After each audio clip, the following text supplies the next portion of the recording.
शेतकरी बंधूंनो नमस्कार. हरिष्ठा ॲग्रोलाईफ प्रायव्हेट लिमिटेडच्या या टेस्टिमोनियल मध्ये आपलं सर्वांचं स्वागत. माझं नाव संदीप वाघ. आज आपण आलो आहे फुलंब्री तालुक्यामध्ये शेवता या गावी.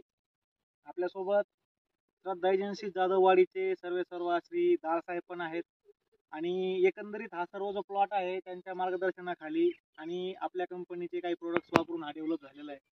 तर आज भाऊकडे आपण आलो आहे. तर भाऊचा थोडासा परिचय घेऊ. भाऊ, तुमचं नाव? माझं नाव केशवराव पुंडलिक बेडकी. आमचं गाव शेवता, बोडद बाजार, तालुका फुलंब्री, जिल्हा छत्रपती संभाजीनगर. संभाजीनगर. भाऊ, नंबर सांगता येईल? Mobile number? 9922959508. तुमच्याकडे पूर्ण जमीन किती एकर आहे? म्हणजे किती आपली एकर क्षेत्र आहे म्हणजे तुमच्याकडे? पूर्ण क्षेत्र आपल्याकडे जवळपास 2.5 एकर आहे. कोणते कोणते पिकं असतात मग? आपल्याकडं म्हणजे आपण हे पीक तर फर्स्ट टाइमच घेतलंय. बरं. आणि तसं मग कपाशी, मक्का, गहू, हरभरा हे पारंपरिक. या सर्व पिकाचं नियोजन करताना तुम्ही श्रद्धा एजन्सी जाधववाडी दाळसाहेबाकडनं हो पूर्ण औषधी वगैरे परचेस करता आणि सर्व नियोजन तुम्हाला मिळतं. हो. तरी अद्रकीची लागवड ज्यावेळेस तुम्ही केली, लागवड करता वेळेस जे काही तुम्हाला नियोजन देण्यात आलं तेव्हापासून ते सदरील प्लॉट तुमच्या समोर आहे इथपर्यंत पूर्ण नियोजन तुम्ही दाळसाहेबाच्या थ्रू त्यांच्या थ्रूच केलं. आणि दुसऱ्याने घेतलंच नाही मग कोणाकडून. अच्छा. नाही दाळसाहेब, स्टार्टिंग पासून यांना म्हणजे आपण कसं कसं नियोजन दिलं थोडं जर एक ब्रीफ मध्ये सांगता आलं तर चांगलं होईल. सर्वप्रथम यांना अद्रकला बेले प्रक्रियेला दिलं पीसीटी. त्याच्यानंतर पुन्हा 8-10 दिवसानंतर डाजो आणि पीसीटी देण्यात आलं. 150 ml हे आणि 250 ग्रॅम डाजो.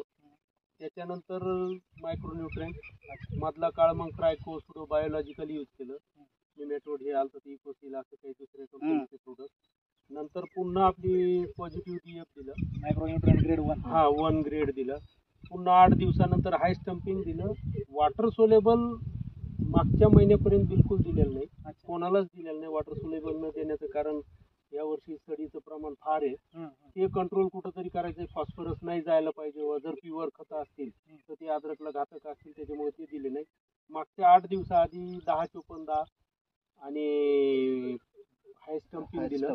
आणि त्याच्यानंतर आज त्यांनी 42-47-0-42-47 दिले.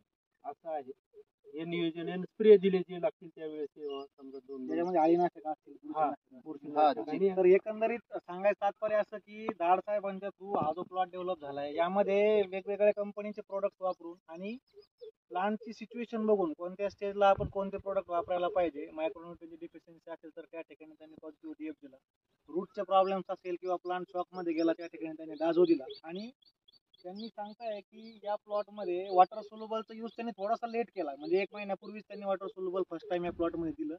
त्याचाच पर्याय म्हणून